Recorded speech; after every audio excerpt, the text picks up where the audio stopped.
One part is that I want to show you you're smart, right? I'm very against when the kids, because they have a whole different world in their brain, and they do something, and they say, oh, I have a great idea, why don't we da-da-da-da-da? And many times, I don't know if you noticed, many times, it's not a great idea, right? So if you're going to wait for them to have a great idea, and then you're going to start supporting it, they're not going to be around by then, okay? So right now you say, great idea. Wow, how come we didn't think of that? That's a great idea. Fantastic. Why? Because every time you do that, you're actually fixing the broken self. You're saying, now, what if a kid says, every time they have an idea, and they say, oh, how about we should do that? And all of a sudden everybody goes, oh, yeah, this is a good idea. Yeah, oh, I hear. Yeah, right. Oh, yeah, oh, I love it. Yeah, it's a good idea. Smart, yeah.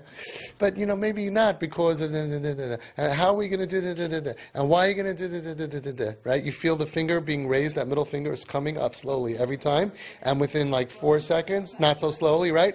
Boom! And you're like, what did I say? All I said was, the transcript said, that I think it's a good idea. I just, I'm just thinking, maybe not such a good idea. You probably don't know all these things. Stop hassling them. It's so hard to be your friend if every time I say something, you're going to explain to me why my mind is wrong and my conclusions are wrong. You can't influence people like that. So a little bit you got to go undercover. Not because you're lying, but because your world view, you hear? It's deep. It's deep. Your conclusions are based on your reality. They have a different reality. You know that you have to dress this way because you want to conform and you want to fit in. Their reality is that they feel like they're not part of us and they don't want to fit in. They want to say, no, I'm not one of you. So how could you tell somebody who has a different reality and different goal, right? How could you tell them, how could you give them advice? You can't give someone advice if they want to go to Queens and you want to go to Muncie. And they're going to tell you, how do I get to Queens? Oh, very simple. You take the George Washington Bridge, you go on the Palisades, and they're going to be like, what are you talking about? So the only way to influence somebody and to be there for somebody is to understand that if you always second guess them, eventually you frustrate them. They feel that they're dumb or stupid or mean or bad, and it's just too hard. Every time I come up with an idea, you tell me why it's not a good idea. So if you want to be close to someone, you have to understand you're not necessarily right for them. You might be right for you.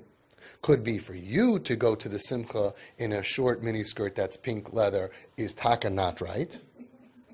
But could be for them, even though you don't want them to come like that, but based on their thing of what they're trying to do. I go to these weddings all the time. I was at a wedding last night, and there was a kip there, right?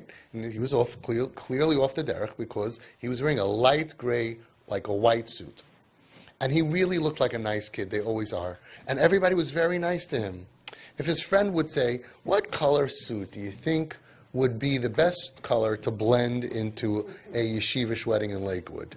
He knows the answer is black. He can't. Not because he's rebellious, because he's hurt. He has pain. I can't identify like these people. I cannot blend in. And for him, it could have been an amazing step, instead of coming in jeans and a t-shirt, that he went ahead and took a shower and he put on a guy suit. Right? You buy that in the guy department. In the guy aisle. Right? The guy aisle. So that's what he did. Now, he didn't mean to come and that everybody should look at him. What's the proof? Because if any person would have given him a look, he would have been so angry because he's so sensitive. These kids are so sensitive. They stick out and then they get upset when someone looks at them. They stick out and then you're like, but if you didn't want people to look at you, why would you dress like that? Hello, you look like different than everybody. Right? And I used to tell the guys in Home Sweet Home, because it's different than parents, right? They would get upset. I said, come on, if you go Saturday night to a club, and a guy comes in with a shtreimel, everybody's going to look at him also. So you came into a shul, dressed like you're going to a club, everybody looked at you. Why is that so terrible? They hate it. They feel like you don't want me, you don't accept me, because they're doing this because they have a lot of reasons. And rebelliousness and ra is not part of it. Can you believe that good people, real good people, could end up with that conclusion? Yes, and we've spoken about it many times. So here, on the one hand, there's this balance, right? Now, she's at the point where she's saying, you know what? It's a good thing. if I'm going to go to a frum l'chaim, I should blend in with tznius. Now, if you're going to say, woohoo, yes, great, yes, you're right. No. Okay? That's not good. Because in her mind, oh, you don't care about me. You care about tznius. And that's what got her into this hole in the first place. And you got to let go of that. Right now, we want to boost the person that they should feel loved and accepted as they are. So you said, very good.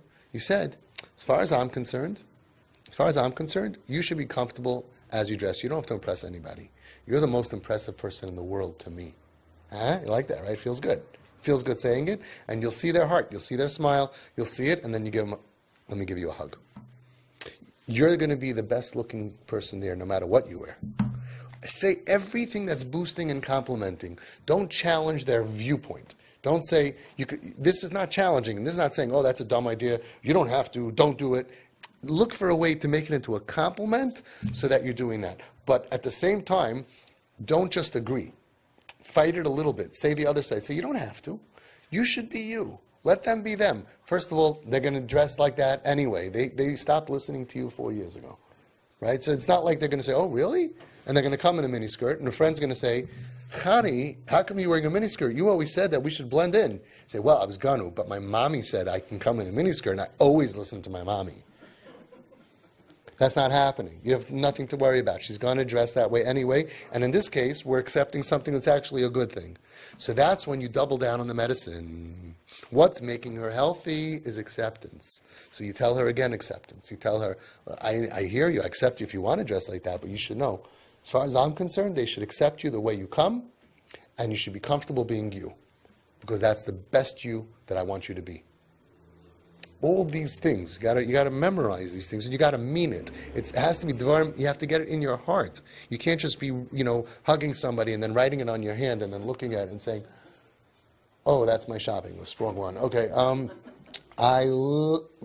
Love you. You look so good. I want you to be comfortable.